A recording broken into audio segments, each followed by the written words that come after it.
Bonjour les toqués du Tic Tac, vous ne le savez peut-être pas, mais dans quelques jours commence l'année du dragon de bois. On est donc en 4722 selon le calendrier traditionnel chinois. Ça nous rajeunit pas. Il faut savoir que le dragon, c'est le seul animal mythique du zodiaque chinois. C'est dire son importance. Il est le symbole de la force et de la chance, du succès et de l'abondance.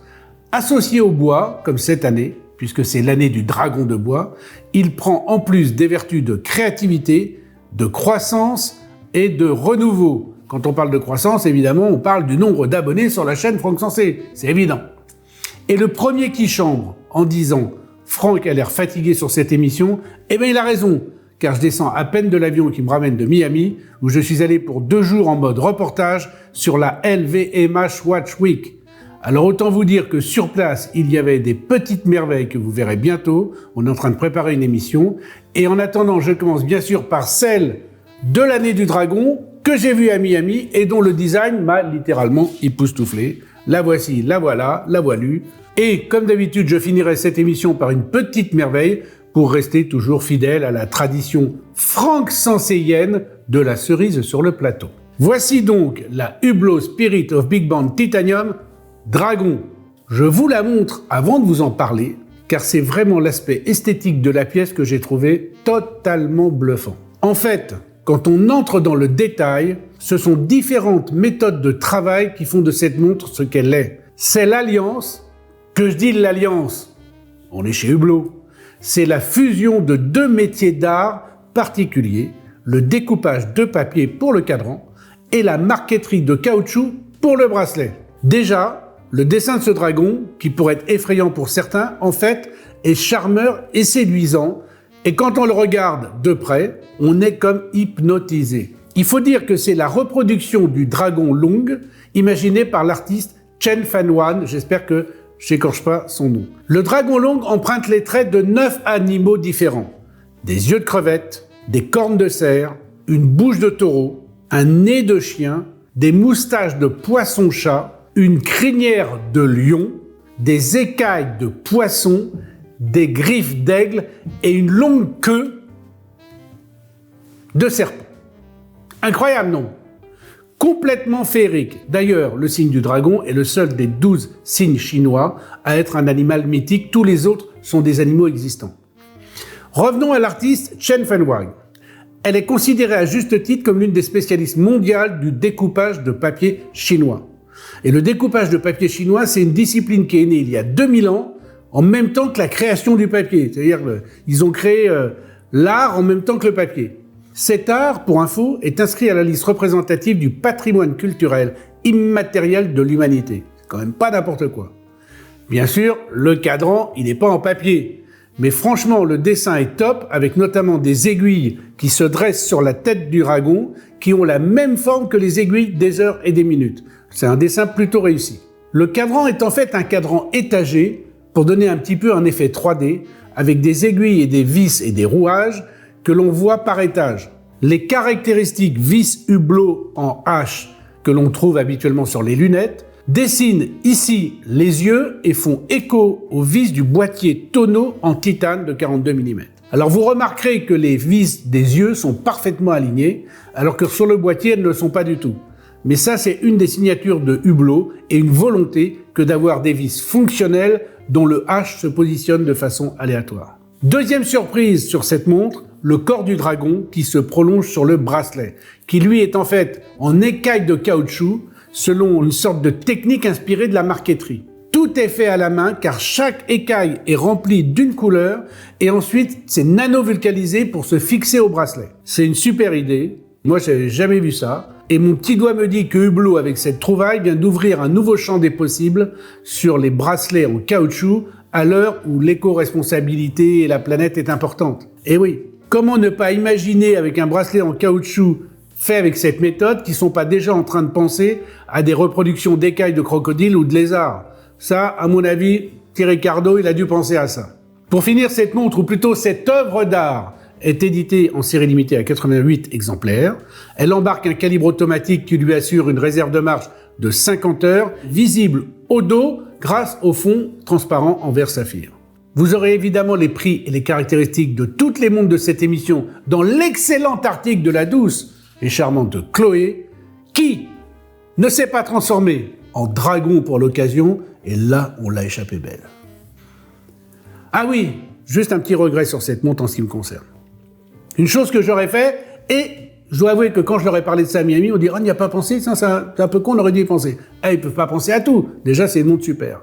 Un petit peu de Super Luminova sur les parties blanches lui aurait donné au dragon dans la nuit une gueule terrible. Mieux encore, s'ils avaient mis de la matière luminescente de couleur sur toutes les parties du dessin, imaginez le spectacle une fois la lumière éteinte. Un dragon flamboyant au poignet en pleine nuit. Ça aurait été sublime. Mais bon, ce sera pour une autre fois. Bravo Hublot pour cette réalisation, perso j'adore. Et en plus, j'ai vu à Miami des bombasses, la MP10, la saphir verte, mais qu'on ne peut pas appeler saphir, je vous expliquerai pourquoi, des céramiques jaunes, bleu ciel, bref, très beau début d'année pour Hublot, et une belle collection qui nous ont présenté au paradis du golf, j'ai dit, à Miami, Florida. Mon deuxième dragon, parce que j'ai plusieurs dragons, pas à l'agence, hein, dragon j'en ai qu'un, oh, ça va. Mon deuxième dragon, parmi ceux que j'ai sur le plateau, c'est simple, j'ai l'impression d'être le fiancé de Daenerys Targaryen, la maîtresse des dragons dans Game of Thrones. Bon, la deuxième dragon que j'ai, là, voilà, je l'ai ici, c'est la G-Shock Golden Dragon. Pas mal du tout avec ses couleurs or et noir ponctuées de rouge. Alors sur cette montre, sur la face avant, ce sont des écailles qui symbolisent l'année du dragon, des écailles que l'on retrouve sur la lunette et sur la fixation de bracelet. À l'arrière, un symbole figuratif du dragon vient compléter le design de cette G-Shock dont le boîtier est en carbone et en acier. Le bracelet, lui, est en résine et le verre, évidemment, est un verre saphir. Bon, je ne vais pas revenir sur les multiples fonctions et caractéristiques de la G-Shock. Je vous mets la fiche de l'émission qu'on a fait sur la G-Shock. C'est l'émission complète. On en a même fait 2. Alors là, vous pouvez regarder les 2 émissions et la G-Shock n'a plus de secret pour vous. Je vais juste vous dire que celle-ci, c'est une MTG B3000, donc triple G résistante, choc, vibration et force centrifuge. Hein. Vous pouvez la mettre sur un ventilateur et elle risque rien. C'est une montre radiopilotée pour la mise à l'heure. Elle est tout le temps à l'heure où qu'on se trouve dans le monde. Elle a un mouvement solaire qui se recharge à la lumière naturelle, comme moi ici avec les studios, ou à la lumière artificielle. Et comme toutes les G-Shock, elle est étanche à 200 mètres.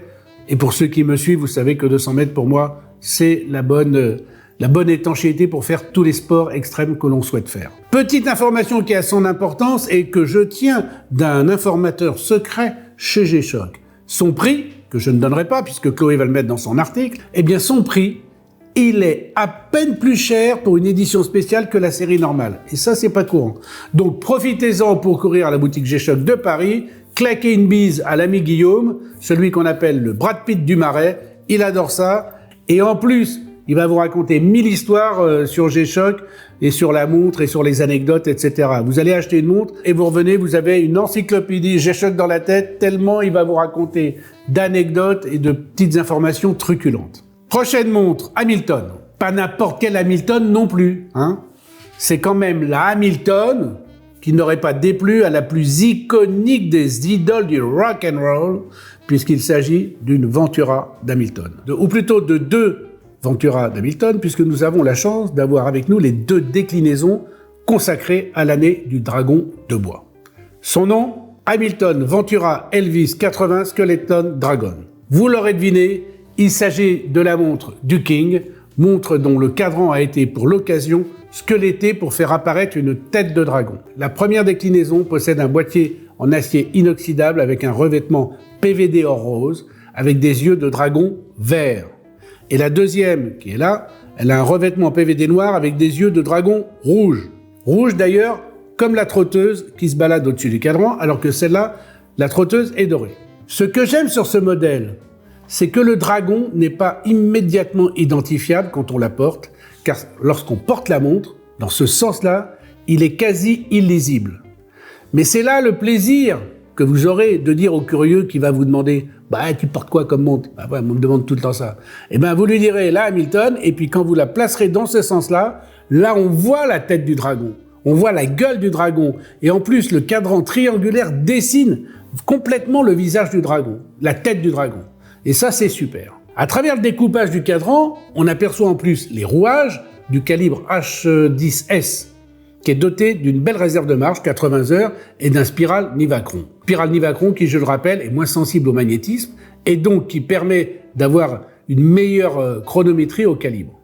Dernier détail et non des moindres, le bracelet en caoutchouc a été moulé d'un motif écaille pour apporter la petite touche finale à l'esprit dragon du modèle, qui me donne quand même l'occasion de rappeler que c'est quand même dans l'album Dragon Heart d'Elvis Presley que se trouvent certains chefs-d'œuvre du King, comme Blue Suede Shoes, Heartbreak Hotel, Johnny B. Good, It's Now or Never, ou encore le très célèbre Love Me Tender, Love Me True.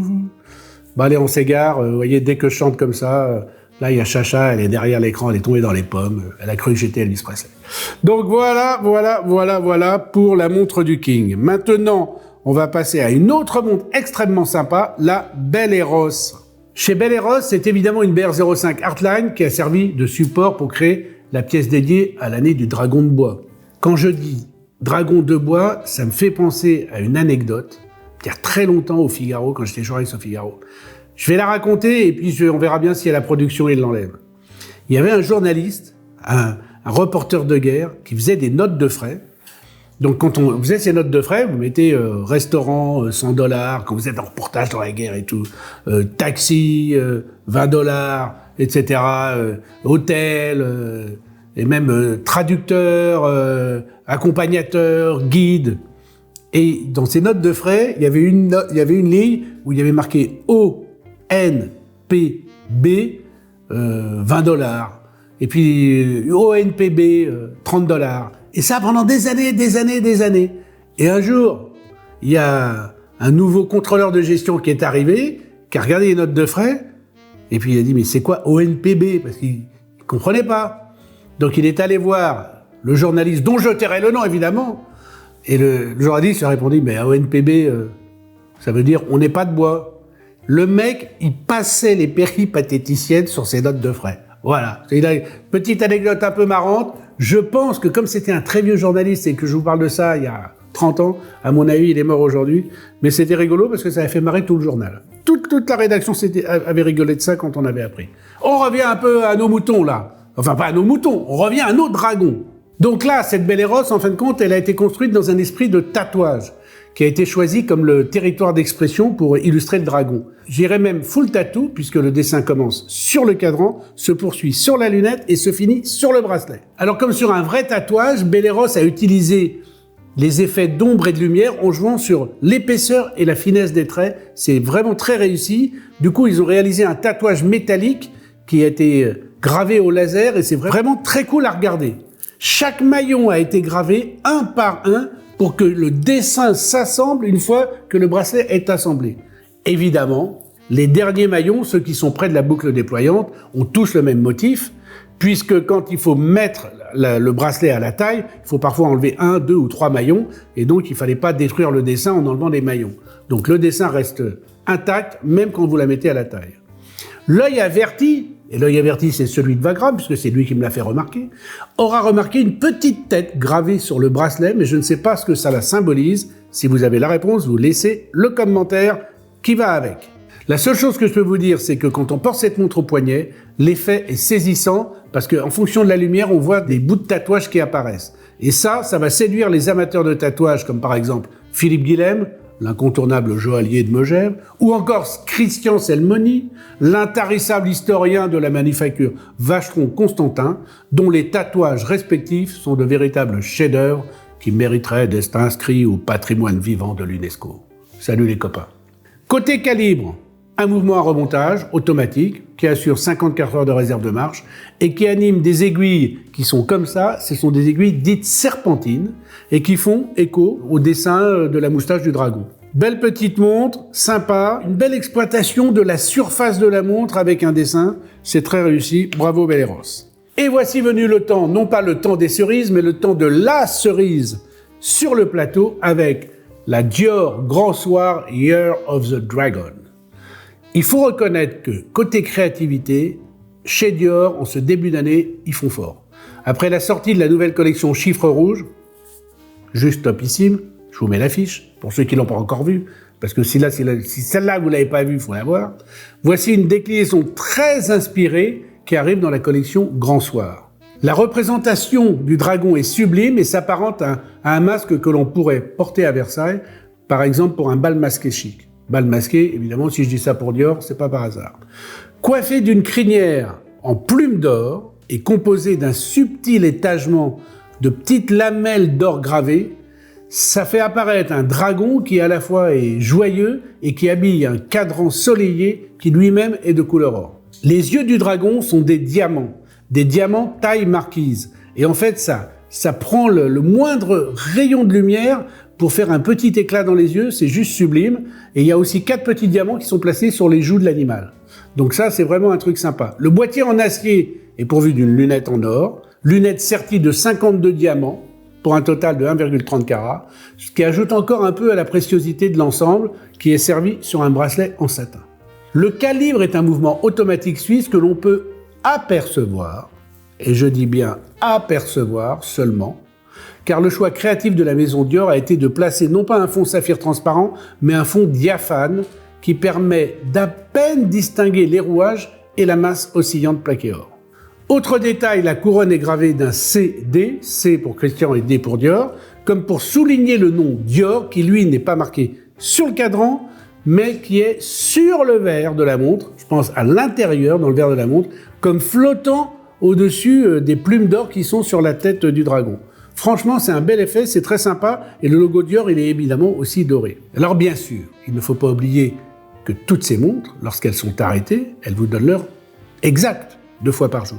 Mais en plus, une fois n'est pas coutume, elles sont aussi censées comme Franck évidemment, vous porter chance pendant toute l'année du dragon. Et oui, le dragon est un animal totem qui est censé porter chance.